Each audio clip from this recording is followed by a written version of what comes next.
কি ব্যাপার, তুমি এখনো স্নান করতে যাও নাই? করবো একটু পরে, আসলে যে ঠান্ডা। ঠান্ডা মানে? জানো না আজকে মকর সংক্রান্তি, সকাল সকাল স্নান করতে হয়? জানি তো, তার আগে শুনো না, একটু দই আর চিরা দাও না, খায় নি। ও দই চিউড়া চাইও? নয়রা আউনু পয়লা আনি মারতে খানু দিনছু। কি হচ্ছে গো তোমাদের? কি আর হবে, দেখো না তোমার ছেলে মকর সংক্রান্তির দিন স্নান না কইরা আগে দই চিড়া খাইতে চাইতেছে। কিরে স্নান করতে যাস না কেন এখনো? জানিস না আজকে মকর সংক্রান্তি, স্নান করতে লাগে ভোরবেলা। আজকে দুই বউ শাশুড়ি মিলামন আজকে আমার স্নান করাই ছাড়বে, কোনো একটা আইডিয়া বাই করতে হবে। আসল ব্যাপার তোমরা জানোই না কিছু।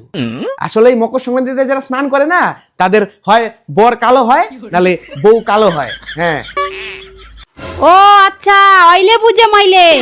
আমিও প্রতি সংক্রান্তিতে সকালে স্নান করতাম না, ওই জন্য আমার কপালেও তোমার মতন বর জুটছে, কালা কৌয়া। गजब बेइज्जती।